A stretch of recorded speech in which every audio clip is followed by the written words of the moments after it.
আসসালামু আলাইকুম আরহামাতুল্লাহি অবরাকাতু। প্রিয় শিক্ষার্থী বন্ধুরা, এ পার্টে আমরা দেখব পরবর্তী অপশন। কি অপশন? আমাদের এমপ্লয় নিলাম, মানে ডক্টর এগুলো নিলাম, নার্স তাদেরকে নিলাম, ক্লায়েন্টও আসলো, কিন্তু এরপরে ক্লায়েন্ট এসে শিডিউল, কোন শিডিউলে সে ক্লায়েন্ট কোন ডাক্তারকে পাবে, কোন পেশেন্ট কোন ডাক্তারকে কখন পাবে, সেজন্য আমাদের একটা শিডিউল নামে একটা টেবিল ক্রিয়েট করতে হবে।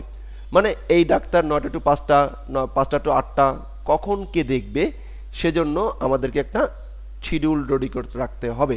তো শিডিউলের জন্য আমাদের দরকার হবে একটা এমপ্লয়, মানে কোন এমপ্লয়, মানে এই এমপ্লয় থেকে কোন এমপ্লয়, সেই এমপ্লয়ের আইডি, অ্যান্ড তিনি কখন থেকে কখন, হতে আর টু কখন থেকে কখন তিনি বসবেন, এই ইনফরমেশনটা নেওয়ার জন্য আমাদেরকে একটা টেবিল জেনারেট করতে হবে, যে টেবিলে আমরা নাম দিয়েছি শিডিউল। তো চলুন শিডিউল থেকে আমরা শিডিউল টেবিলটি জেনারেট করে নেই। অ্যাপয়েন্টমেন্টে গেলাম, এখান থেকে টেবিল নামে একটা ফিল্ড ক্রিয়েট করলাম। আচ্ছা, আর একটু বুঝাই, এটাই কি বুঝাই, ক্লায়েন্ট। ফাইন, ক্লায়েন্টটাকে একটু অপারেশন করে আরেকভাবে দেখাই। ঠিকই, এই যে ক্লায়েন্ট থেকে অপারেশনে গেলাম, অপারেশন থেকে এই যে কপিতে ক্লিক করে আমি শিডিউল নামে এটাকে কপি করে নিলাম, স্ট্রাকচারটা অনলি।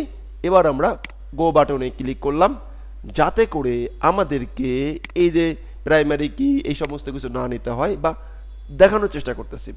এখানে তো আমাদের ফুল নেম বা ইমেল অ্যাড্রেস, সেল, হ্যাঁ, এগুলো কিছু লাগবে? কিচ্ছু লাগবে না। যেহেতু কিছু লাগবে না, সেহেতু আমরা এগুলোকে কি করে দেব? ড্রপ। অনেকগুলো সিলেক্ট করলাম, এবার আমরা এখান থেকে কি ক্লিক করব? ড্রপ। Are you sure? হ্যাঁ, আমি শিওর। গো, চলে গেল। এখন আমার দুইটা, আর এখানে হচ্ছে employee ID, not great ID. এখন কি করব?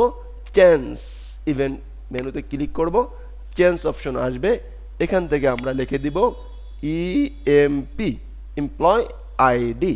দেন এবার আমরা সেভ বাটনে ক্লিক করি।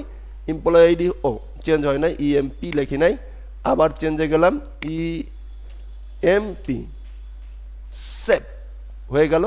এবার আমার দুইটা কলাম দরকার হবে। কটা কলাম দরকার হবে? দুইটা কলাম দরকার হবে আরও।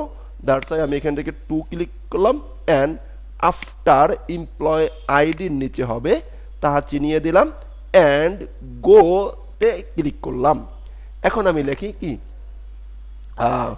ওয়ার্ক স্টার্ট, ওয়ার্ক ইন, এভাবে করেই লিখি, তাহলে ভালো হবে। হ্যাঁ, টাইম স্টার্ট বা টাইম, হ্যাঁ, যারা মামুর জোরে জানেন তারা জানেন, time start, time in, time start. যারা সরাসরি কখনো কোর্স করছেন, যে আমার এখানে যখন কেউ হোমওয়ার্ক স্টার্ট করে তখন টাইম স্টার্ট বলে নিতে হয়। তো আমি ডেট টাইমটাকে এখান থেকে কাউন্ট করলাম, ডেট টাইম। এবার টাইম ইন, এখান থেকে ডেট টাইমটাকে আমি নিয়ে নিলাম। ফাইন, এবার আমি এখানে কি দিলাম? সেভ। স্ট্রাকচারে যাব, এই যে টাইম ইন্ড, টাইম স্টার্ট, এখান থেকে আপডেট করে দিই এটাকে, টাইম ইন্ড, টাইম স্টার্ট। এই হয়ে গেল আমাদের শিডিউল টেবিল। তাহলে আমাদের ক্লায়েন্ট রেডি, আমাদের হলো যে এমপ্লয় রেডি, আমাদের ডক্টর রেডি, ডক্টরের টাইম কোথায় দেবে তখনও সেই সময়টাও তারাও রেডি আছেন। এখন আমাদের করতে হবে অ্যাপয়েন্টমেন্টের জন্য আসবে বা অ্যাপয়েন্টমেন্ট দেওয়া হবে। তো নেক্সট পার্টে আমরা অ্যাপয়েন্টমেন্ট টেবিলটাকে করবো ইনশাআল্লাহ তাআলা। এই পর্যন্ত এতটুকুই প্র্যাকটিস করবেন, এর বেশি প্র্যাকটিস করতে হবে না। দেখেন অলরেডি প্র্যাকটিস করতে করতে আমরা কত দূর চলে এসেছি। এবার আমি একটা একটা করে এখানে আপলোড করতেছি, একটা একটা করে আপনাদেরকে দেখাবো ইনশাআল্লাহ তাআলা।